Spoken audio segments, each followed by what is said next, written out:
Olá, está no ar mais um Câmara Entrevista. Hoje nós vamos falar sobre adoção. Está com a gente a voluntária Cristiane Gonçalves, do Grupo de Apoio e Incentivo à Adoção de Santa Maria, o Gaia. Cris, se me perdoa te pois chamar não, assim. fique à vontade. Tudo bem? Tudo Prazer bem. te receber aqui. Igualmente, um enorme prazer estar aqui com vocês e falando sobre adoção ainda melhor. Quanto mais se falar sobre adoção, mais o tema fica comum às pessoas, né? É verdade, esse é um tema bastante importante, né, e relevante hoje. Mas eu queria que tu começasse a falar exatamente sobre a atuação do Gaia em Santa Maria, né, um grupo de incentivo à adoção. Sim, é muito importante, Fabrício, a existência desses grupos, e existem centenas em todo o Brasil, filiados ao ANGAAD, que é uma associação nacional de grupos de adoção. A importância do grupo é justamente para aquelas pessoas que estão começando a se interessarem por adoção, que têm dúvidas, e às vezes as pessoas falam, eu já estou pensando em adoção há tantos anos, como proceder, onde ir, o que fazer, quem pode, quem não pode adotar. O grupo dá aquele acolhimento, aquela primeira boas-vindas e prepara muito a questão da pré-adoção, porque depois que é feito aquela ida ao fórum, preenchida a ficha, levado os documentos, inicia então uma gestação, né? Que às vezes pode não durar apenas 9 meses, mas se prolongar inclusive por vários anos.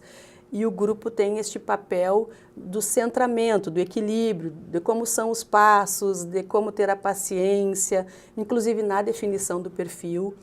Porque indo ao fórum a gente recebe uma ficha e ali são colocados os dados, é o perfil do teu filho. Então, desde cor de cabelo, raça, se grupo de irmãos, saúde, todas essas informações de como tu idealiza aquela criança que vai vir para a tua família. E essa espera é longa. Tu falasse que começa no tribunal, começa já no fórum. O primeiro passo para que tu entre para o Cadastro Nacional de Adoção, que é o CNA, que é a única forma de se fazer uma adoção legal no Brasil, é através do cadastro. Tu vai preencher, então, essa ficha com todos os dados do perfil do teu filho, se aceita grupo de irmãos, adoção interracial, a idade, se pode ter doença, que tipo de doença, tratável, não tratável, a cor. É como se fosse realmente um produto. Algumas pessoas criticam essa possibilidade de escolha porque acreditam que se viesse um filho biológico, ele vem da forma que vier, a gente só vai saber nos exames, mas só vai visualizar ele quando nasce. E essa garantia desses tópicos dá uma ideia de que tu está escolhendo. Não, eu quero branquinho, olho verde, bebê. Por outro lado, existe uma outra corrente que acha que isso é, sim, um direito das pessoas, dessa escolha, porque toda escolha é baseada na tua estrutura de referência, né? Como é a tua família, como é a tua história, como são as tuas expectativas. Sendo de uma corrente favorável ou não, existe essa opção de se escolher as características da criança. Então, tu preencheu aquela ficha, coloca inclusive alguns documentos que são solicitados e entrega. Esse processo da entrega, até tu ser habilitado para estar na fila como um pretendente à adoção, pode demorar até 1 ano. É uma das críticas da morosidade do judiciário que se tem. Para que tu entre na fila, esse processo de 10 a 12 meses é um processo realmente muito lento, né? Sim. Aí tu está habilitado, aí tu está na fila. Aí o teu perfil vai para um cadastro, vai para esse cadastro, e são buscadas crianças de acordo com a tua expectativa.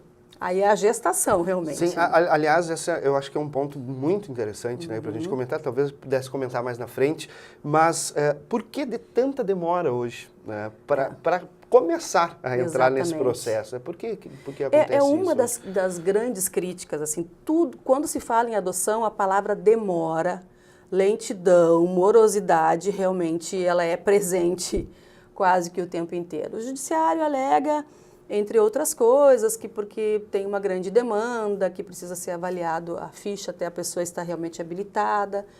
Eu acho que essas justificativas não justificam de fato, mas infelizmente no Brasil é um processo demorado para te estar habilitado. Depois de habilitado, aí oficialmente começa a tua espera para que seja encontrado um perfil de acordo com o que tu preencheu ali naquele teu cadastro. Esse perfil ele é mutável. Por alguma razão tu quis ampliar aí o teu perfil, colocar, eu não queria grupo de irmãos, agora eu quero, então tem como ser feito. mas nada é rápido. Tudo Absolutamente é muito nada. devagar. Tudo é né? devagar. Como bastante coisa acontece, né? Sim. A morosidade, a burocracia que emperra muitas coisas, né? Mas em Santa Maria, Cris, a atuação do GAI em Santa Maria, o que dá para falar? Hoje, assim, nós temos quantidade de pais, famílias, né, que procuram, assim, tem ideia, assim, de... O GAI, ele faz um encontro mensal, é sempre na segunda, quinta-feira de cada mês, e é um pouco flutuante. Tem aquelas pessoas permanentes e tem aquelas pessoas que vão, trocam alguma experiência, voltam, ou vão em alguma reunião, depois só voltam à reunião quando tem alguma demanda, alguma dúvida, alguma questão. Mas tem sido crescente a procura, isso não só a nível de Santa Maria. O tema adoção, ele vem se popularizando cada vez mais, né?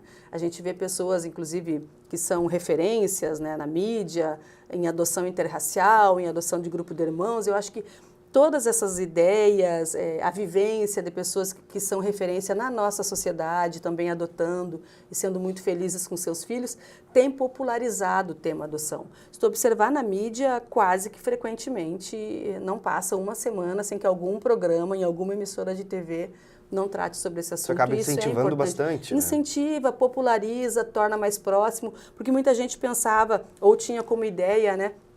Eu tenho um conhecido que adotou e teve problema. Como todo filho biológico também está sujeito a dar algum tipo de problema. Verdade. Então, às vezes, as pessoas se apegam aos casos mal sucedidos de adoção. Mas temos que considerar que existem também casos mal sucedidos de famílias biológicas. E aí que a gente volta a uma expressão que é muito presente quando se fala em adoção, que é a atitude adotiva. A atitude adotiva é de fato tu acolher alguém. E essa atitude adotiva não é só referente a filho. Quando a gente trabalha numa empresa, tem os nossos colegas, a gente ter essa atitude adotiva é de fato entender aquele colega como parte da nossa equipe, não como um concorrente, e somar e fazer junto. E assim é em casa, quando chega alguém, tu ver de fato aquela pessoa como parte da tua família. Porque muitas vezes as pessoas falam assim, nossa, mas eles se referem aos filhos como se fossem todos deles mesmo, quando tem adotivo e biológico. Mas não tem mais diferença. Quando ele passa a ser teu filho, quando ele chega na tua casa, ele é filho, não tem a diferença do biológico ou não biológico. E a atitude adotiva é isso, é tu perceber no outro a vontade de amar. E famílias biológicas muitas vezes não amam, não acolhem seus filhos. Vão premiando durante a vida com presentes ou vão brigando e tendo atitudes de conflito. E são biológicos, mas não adotaram de fato com amor aquela relação parental, né?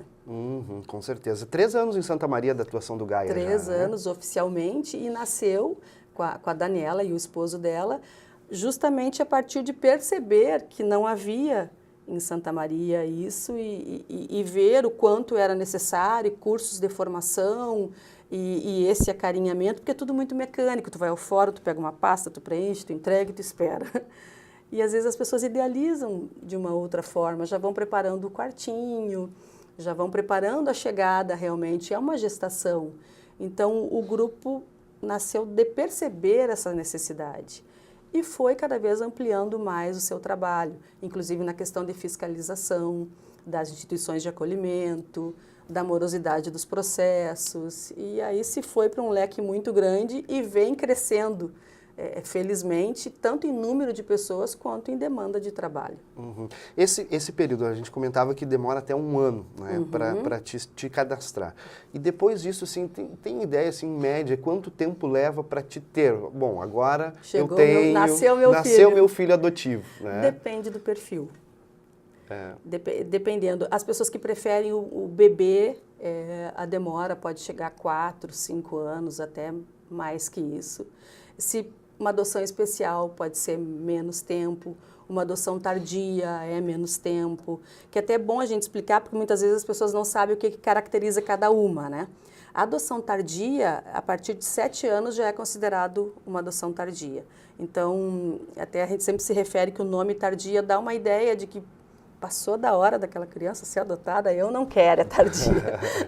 Depende muito da preparação da família, né? No caso, para uma adoção tardia, se está preparado para uma criança que já vem com as suas ideias, com seus conceitos, com o seu passado, e muitas vezes, para ela estar lá institucionalizado, o passado pode ter sido traumático, violência, droga, abuso, um leque gigante.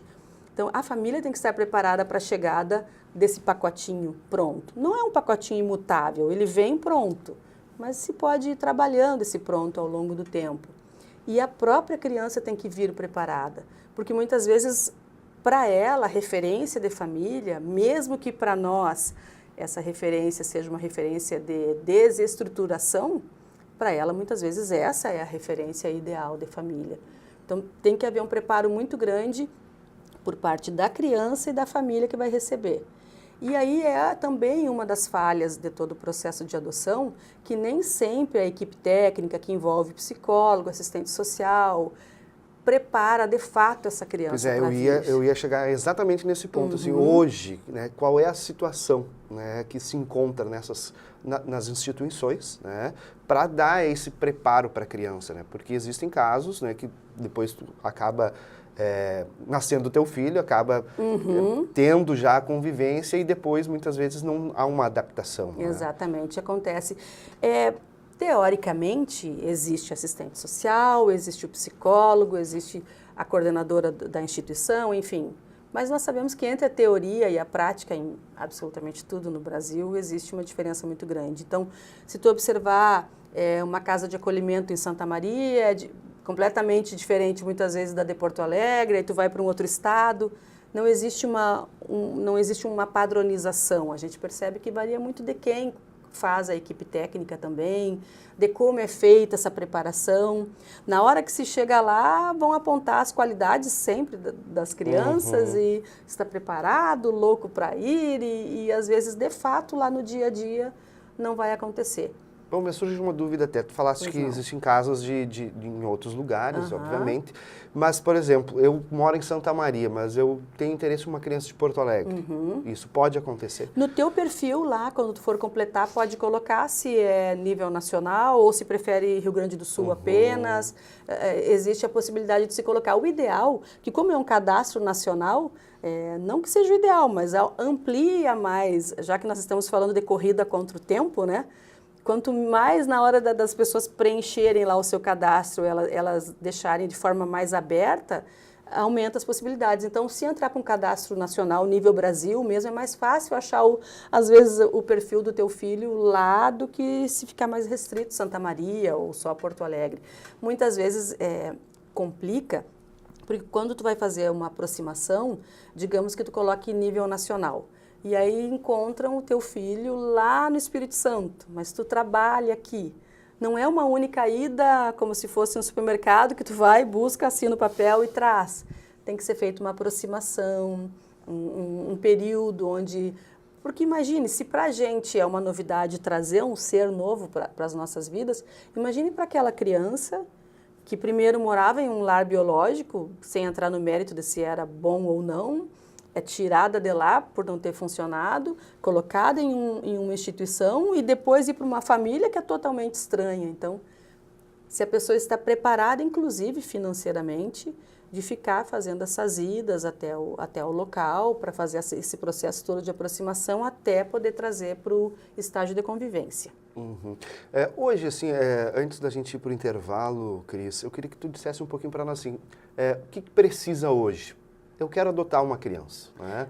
O que eu preciso fazer? Quais os documentos? Eu preciso ser casado? Eu posso ser solteiro? Eu posso ter também tem muitos casos de casais de relação homoafetivos. Como funciona essa estrutura aí? Pode ser solteiro, só tem que ter acima de 18 anos, tem que ter uma diferença, porque como nós falamos em idade tardia, imagina alguém de 18 anos adotar alguém de 16, então tem que ter uma margem de diferença entre o adotado e o pretendente. Os documentos são tu mostrar comprovante de endereço, de renda, certidão negativa, se for casado, certidão de casamento. E com relação às adoções por casais homoafetivos, é extremamente crescente no Brasil. Adoções, inclusive as mais complicadas, as mais difíceis de acontecerem, melhor do que o termo complicado, que são as tardias, especiais e grupo de irmãos, se vê uma grande preferência dos casais homoafetivos por esse perfil. E não aquele perfil do bebê, do saudável, Não, são as adoções mais difíceis de acontecerem, os casais homoafetivos lideram no Brasil. Uhum. A gente vai falar sobre isso e vamos continuar falando sobre isso, né, e mais algumas coisas. Tem um ponto específico que eu queria tratar contigo depois do intervalo, Cris, que é a questão que hoje nós temos muito mais crianças, muito menos crianças a serem adotadas do que pais querendo crianças. Né? Eu acho que esse é um ponto bem importante que a gente tem que destacar. Mas a gente vai para o intervalo e em seguida a gente volta então com mais um Câmara Entrevista, hoje falando sobre a adoção. E a gente está recebendo a Cris Gonçalves, que é voluntária do Grupo de Apoio e Incentivo à Adoção de Santa Maria. A gente já volta.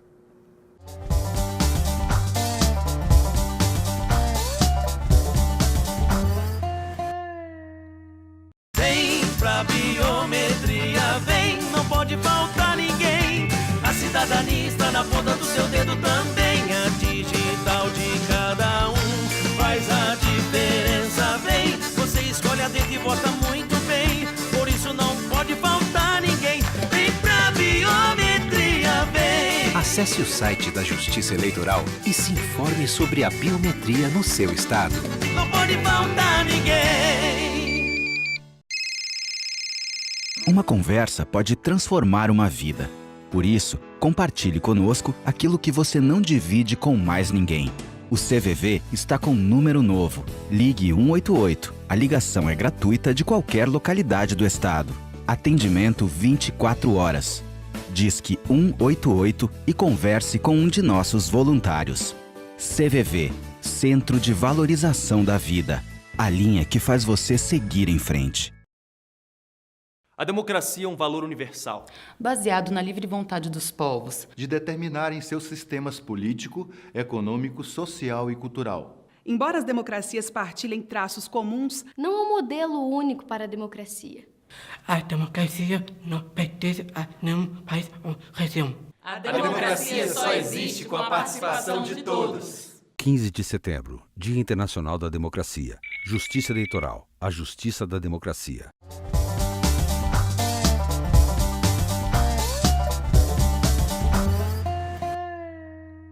Estamos de volta com o Câmara Entrevista de hoje. O tema é a adoção. A gente recebe aqui no estúdio da TV Câmara a Cris Gonçalves, que é voluntária do Grupo de Apoio e Incentivo à Adoção de Santa Maria, o GAIA.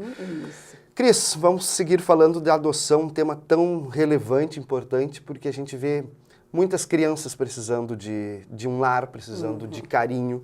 Né? Não que as casas não sejam um lar, né? Mas um lar efetivo, com uma família.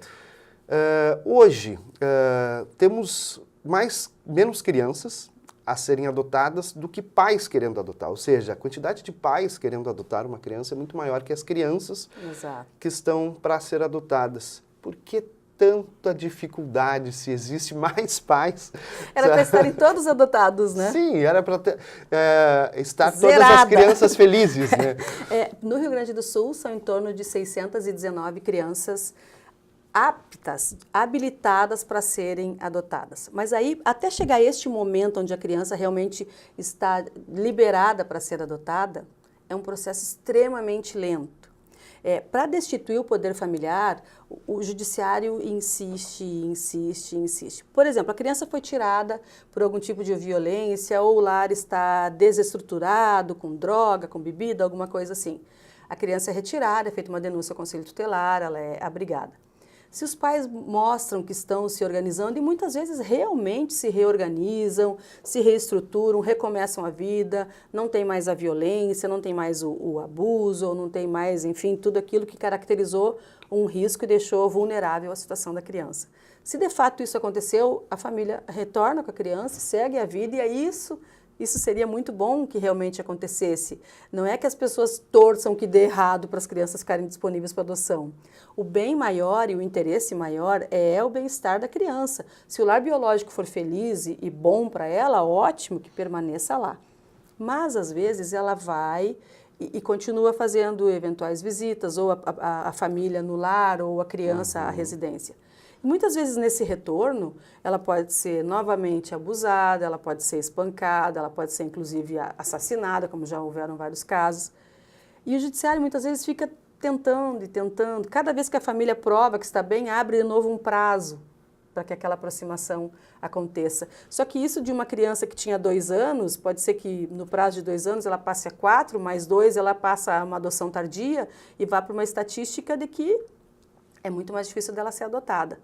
619 crianças, em torno disso hoje no Rio Grande do Sul, prontinhas, destituído o poder familiar, prontas para serem adotadas. Em torno de 6.000 pretendentes. Então, tem pretendentes sobrando. Aí, a conta não fecha. Quase 10 vezes mais. Quase 10 vezes mais.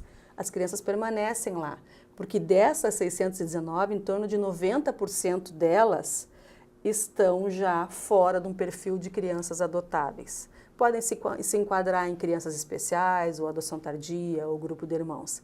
E por ironia do destino, cerca de 90% dos pretendentes, dos 6.000 pretendentes, queriam uma adoção fora desses padrões.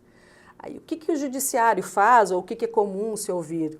Se culpabiliza o pretendente de que idealiza o bebê recém-nascido, branquinho, olhinho claro, perfeitinho. Quando, de fato, não é isso que acontece. Existe todo um problema de morosidade, a gente volta ao assunto do bloco anterior, até que seja destituído, foge do padrão. Hoje, a gente observa no Brasil que se ampliou muito. Se vê com muito mais facilidade a adoção interracial, se vê com muito mais facilidade a adoção especial, grupo de irmãos. Se ampliou muito o perfil adotivo. Mas é que, às vezes, quando o judiciário libera aquela criança para adotar, já fugiu do perfil do pretendente. Então, fica muito fácil, né, a gente olhar um problema e apontar um culpado, e muitas vezes quem aponta não vê os seus próprios erros, né? A própria formação da equipe que prepara aquela criança, o próprio juiz que é quem determina, bom, de fato, essa criança foi destituído do poder familiar dela, ela está disponível para adoção. A própria boa vontade, o conhecer a instituição, nós temos juízes que não vão, nem sabem quem são as crianças, e temos outros juízes brilhantes que se empenham de fato, eu quero que esse aqui seja adotado, e ele é o fulaninho de tal, ele não é mais um número, não é mais uma estatística. Então, nós sempre, por mais que exista o CNA, que também é um sistema que tem falhas, não é um sistema perfeito, como se aponta que seja, por mais que exista isso, as pessoas sempre fazem a diferença, né? A pessoa da instituição. Nós falávamos sobre a instituição de acolhimento. A instituição de acolhimento recebe um número de crianças, ela recebe um valor para abrigar as crianças, tem que fazer para elas, oferecer a elas segurança, educação, alimentação, né, o estudo, a saúde, enfim. Mas nem sempre existe um controle para ver se de fato aquela instituição de acolhimento está oferecendo isso. Nós temos crianças evadidas da instituição, não são por dias, são meses e até anos que elas não estão abrigadas na instituição de acolhimento. Elas estão ou morando com um namorado, ou na rua, ou voltaram para uma avó, ou até voltaram para o lar agressor biológico, e a instituição continua recebendo mensalmente o valor como se abrigada aquela criança Ou seja, não há uma fiscalização efetiva de quantas crianças estão, se essas crianças realmente estão lá. Se está tendo assiduidade escolar, se está toda noite dormindo. Então, é bastante complicado. O problema que envolve a adoção, a gente até sempre fala que a gente romantiza demais a adoção, porque o lado feliz da adoção é preencher o perfil, iniciando a gestação, é chamado, vai lá, conhece o teu filho, começa aquele processo de namoro maravilhoso, que é ele se apaixonando por ti, tu se apaixonando por ele, né? Fazendo e fortalecendo vínculos, e para o resto da vida vão fortalecer ainda mais. Esse é o objetivo da adoção. É a criança ser retirada, ela foi retirada de um lar conturbado, foi abrigada e veio para tua casa e a vida recomeçou. Mas existem vários outros entraves que, infelizmente, tornam moroso, dificultam, e nós não podemos ignorar e deixar de falar sobre isso, porque eles, de fato, acontecem. Uhum. Bom, a gente está falando bastante em morosidade, em dificuldade, mas também nós temos casos reais de pessoas que adotaram, conseguiram seus filhos e... Tem ideia, mas em Santa Maria, de quantas pessoas, assim, não sei se a gente poderia quantificar isso, né? De quantas pessoas hoje têm filhos adotivos em Santa Maria? Não sei te dizer, Fabrício, em números, quantas. ao longo da história se faz a adoção, se popularizou mais de alguns tempos, mas acho que precisaria ser feita uma pesquisa mais aprofundada. E também tem aquela questão de que há tempos atrás, talvez não tinha, eu vou dizer entre aspas, não tinha tanta dificuldade, né? Porque daqui um pouco lá era uma senhora que conhecia alguém e disse, eu não posso criar, cria para mim. A adoção brasileira, que ainda acontece, infelizmente. Muitas vezes ainda acontece, sim, mas é ilegal e quando descoberta deve ser denunciada, porque é uma forma de burlar a fila. O que já aconteceu, se efetivou no passado, realmente era senso comum, mas não pode mais. O que acontece ainda hoje, várias formas de burlar a fila. É uma moça que está grávida, aí o pretendente, pai, acompanha inclusive na hora do parto, registra e cria com a sua esposa. É uma forma de burlar a fila e é ilegal. Quando percebido por vizinhos ou por pessoas, até tem que observar, como do nada surgiu uma criança aqui, quem é?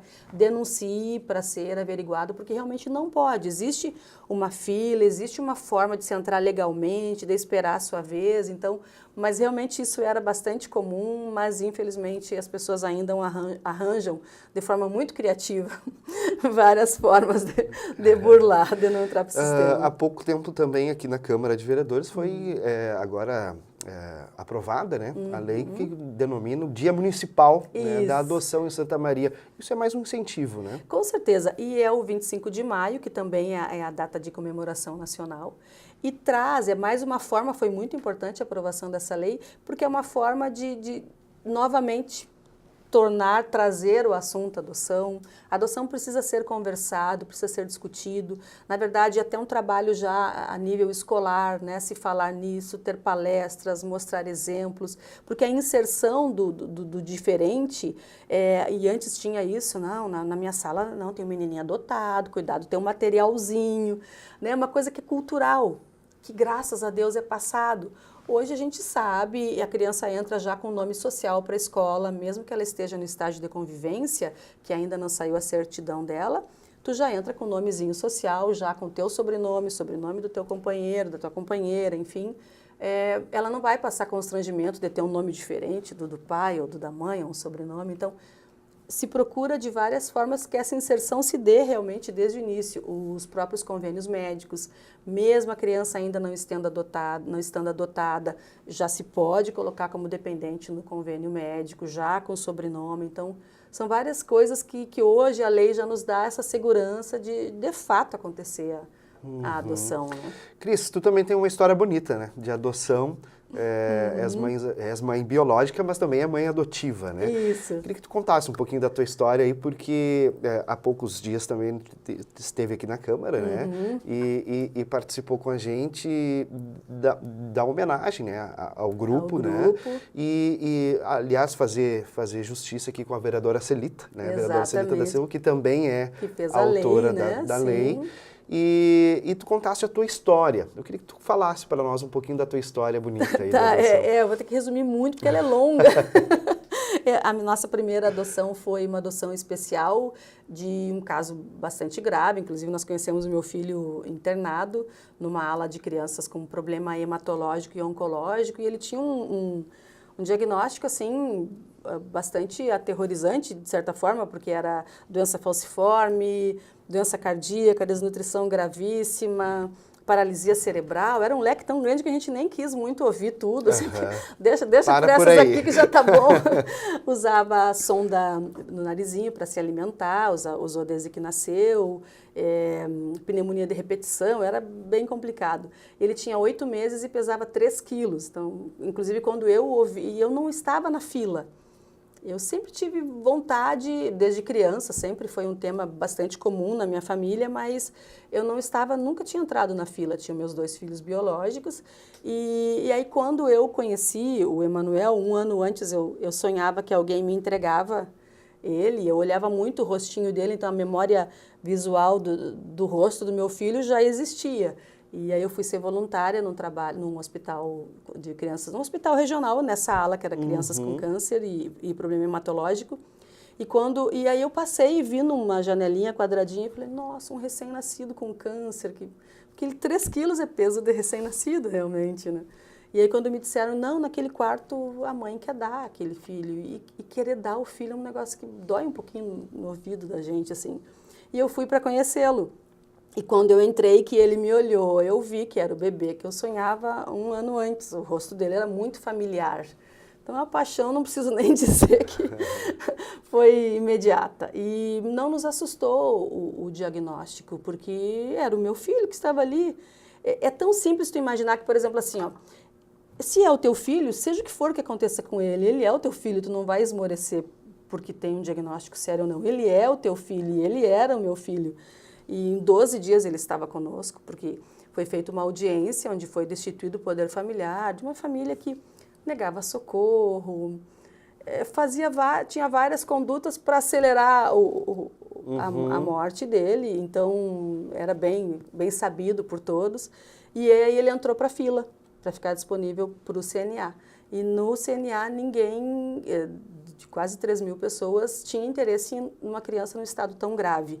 Então, por isso que eu consegui, não estando na fila, ter a guarda dele. E ali se iniciou uma luta muito grande, de quase 2 anos, de UTI, quarto, 15 dias em casa, 2 meses UTI, quarto. Uma luta bastante sofrida, assim, por tudo que ele passava. Depois ele estabilizou, nós conseguimos um lado, nós morávamos no Mato Grosso do Sul, conseguimos um lado da medicina bom, que queria de fato que ele melhorasse. Estabilizou, veio para Santa Maria, cresceu, foi para a escolinha, andou, dava os passinhos, falava mamã, mauaua e terminou o período dele estando bem e saudável, com 4 aninhos e nos deixou numa madrugada. E aí isso tudo foi extremamente doloroso, né? Muito doloroso, mas nós pensamos que tinha deixado um ensinamento que não podia encerrar assim. Tu conhecer um amor tão gigantesco, tão avassalador, e tu dizer, encerrou, deixa ali na gavetinha. A gente não conseguiu encerrar. Aí entramos para a fila de novo. E recomeçar depois disso. Recomeçar, e é um recomeçar ao mesmo tempo que com esperança, doloroso, porque ninguém, obviamente nunca nenhuma mãe vai dizer, eu superei, lido bem com isso. Eu falo mãe, mas é família, né? A gente superar não supera, a gente entende e administra, né? Mas aí veio o Gui e aí uma crítica novamente ao CNA, porque nós estávamos há quase 2 anos habilitados e o Gui estava há 5 anos já abrigado, dos 15 dias aos 5 anos. E em Porto Alegre, nós aqui, o CNA levou 2 anos para nos localizar. E a nossa opção era sem restrição de qualquer tipo de doença, a gente não colocou nenhuma limitação. Sim. Mas aí chegou o Gui tem paralisia cerebral, o Gui não anda, mas está lá na fisioterapia e chegou aqui, ele só se arrastava, agora ele vai no andador, meio assim, mas em pé, que é o que importa, e tem mostrado grandes progressos. Está com 7 anos agora e é um príncipe, é um encanto, assim, feito sob medida. Aí passou um tempo do Gui, a gente pensou, vamos entrar de novo na fila, né? E a gente fecha a conta, né? Aí ampliamos um pouco o perfil, colocamos o grupo de irmãos de até 12 anos e síndrome de Down. Ficamos um pouco mais exigentes, só síndrome de Down, queremos o leque tão aberto. Aí vieram mais 2 filhos que estão conosco há 6 ou 7 meses. Ainda em estágio de convivência, mas é sempre uma felicidade a adoção. Não é uma felicidade plena, acontecem problemas, acontecem imprevistos. Mas como aconteceria em qualquer família. Exato, né? Não existe uma receita, não é uma matemática, uma continha exata. Cris, eu vou te fazer uma pergunta, sinta-se bem à vontade para responder, ou não. Mas o que leva, assim, à adoção? Eu posso escolher o perfil da minha criança, mas o que te levou a escolher? Não, eu aceito que tenha doenças, eu aceito que ela tenha problemas e que a gente vá lutar contra isso e que eu saiba daqui na frente que eu posso ter uma perda. No do Emanuel não foi uma escolha consciente, né? Porque a do Emanuel era o Emanuel, viesse com o que viesse, foi ele. Da do Gui, por exemplo, foi que é maravilhoso. A criança com paralisia cerebral, ela é uma criança que ela tem uma capacidade infinita de te amar. É impressionante. E o diagnóstico que o médico te dá, respeito muito a medicina, mas não vejo de forma decisiva os diagnósticos, a criança supera ele milhões de vezes, é uma capacidade impressionante de progresso. E tu imaginar que milhares de crianças ficam lá, às vezes abrigadas por anos. Inclusive tem uma reportagem recente, muitas vezes amarradas em cima de uma cama com uma fralda, se alimentando por uma sonda ou numa cadeira de rodas vendo o mundo passar, porque ninguém consegue perceber a riqueza daquela criança e do quanto, porque te dá o diagnóstico, ele nunca vai andar, nunca vai mexer. Realmente tem casos que a paralisia cerebral é mais comprometedora, existem vários níveis. Mas o que ele te dá de amor em troca, a família que adota uma criança especial, ela é de tal forma privilegiada, sabe? E felizarda, sortuda, porque tu traz como se fosse uma pedrinha. Eu sempre usei essa expressão que parecia uma pedrinha de peso de porta. Bota ali, só serve para segurar a porta. E quando ele veio, que o amor começou a lapidar aquela pedrinha, ele era uma joia tão rara e tão valiosa que nada no mundo nunca paga o valor daquela joia. Então, realmente, o trabalho é pequeno, auxilia para tomar um banho, bota num andador, não é trabalho. Na verdade, não é trabalho. Sim. Quando tu ama de fato e tu vê o quanto aquilo é gratificante e feliz, não é trabalho, é bom demais. Cris, o papo está muito bom contigo, ótimo. Mas a gente está chegando ao final já do nosso programa. Não sei se tu tem algum recado a mais que tu queiras dar. Sim, Fabrício, se tu me permite, um dos trabalhos muito importantes do Gaia é a inserção ao Busca Ativa. O Busca Ativa não é uma exclusividade do Gaia, é de todos os grupos de adoção do Brasil, em parceria com o Juizado da Infância e da Juventude, que se destinam a trabalhar justamente essas crianças que são as menos adotáveis, digamos, que é a adoção tardia, especial, grupo de irmãos. Então, o Busca Ativa, ele mostra, ele personifica a criança. São gravados vídeos onde a criança fala de si, dos seus gostos, da sua história, do que ela deseja. Então, torna mais palpável. É uma forma que existe de que as pessoas visualizem, nossa, olha essa criança, mas é apaixonante. Então, elas realmente acontecem. E o Gaia, de maio de 2016 a maio de 2018, conseguiu efetivar 35 adoções de Busca Ativa. Então, é realmente um número a ser comemorado. Seriam 35 crianças que estariam hoje lá abrigadas e estão nos seus lares através do trabalho muito bacana. E aí uma homenagem muito grande ao trabalho da Daniela, que é incansável nessa busca. Um outro trabalho do Gaia muito importante é o Adote Ação Politécnico, que é em parceria com a Universidade Federal, onde meninos e meninas de 14 a 18 anos são retirados da instituição, são buscados de van lá na instituição, levados para a universidade, né, onde ganham, se empoderam, né, porque estão ali na universidade, vendo a estrutura da universidade, dos professores, dos colegas, e recebem uma formação técnica para trabalharem, porque ainda no Brasil, na maioria dos estados, quando chega a 18 anos, a pessoa sai por conta própria para viver. Então, às vezes teve mal e porcamente uma educação, né, uma saúde, um auxílio psicossocial, e com 18 anos, como se, né, o Estado está livre dela, vai para a rua. Então, o Adote Ação Politécnico é nesse sentido, de oferecer uma formação técnica para que a pessoa, ao sair aos 18, tenha algo para trabalhar, tenha um rumo. E temos casos aí já de meninos e meninas indo muito bem no Enem, então já tendo gosto do estudo. Até porque é bom saber esses cases, né, de sucesso, vamos dizer assim, porque a grande maioria dessas crianças a serem adotadas, elas vêm realmente de lares problemáticos. Sem dúvida, sim. E aí muitas vezes já não tinham esse estímulo à educação, porque não é só o ir à escola, é o estímulo, é trabalhar na criança o sonho, quem tu quer ser? Tu tem uma infinidade de possibilidades na frente, na vida. Não tem que se limitar a você, o que tiver na mente. Não, sonha, queira. O Gui nos diziam que teria muita limitação intelectual para ser alfabetizado, não se esperar muito. O Gui está aí no primeiro ano agora, com 7 anos, e anda na rua e B, C, A, reconhecendo as letras. Quando vai juntar as letrinhas e formar as palavras, a gente não tem a menor pressa, porque ele já teve uma grande conquista e já nos mostrou de que não existe limite para ele. Né? Cris, contatos do Gaia, página no Facebook. Página no Facebook, Gaia, G-A-I-A-S-M.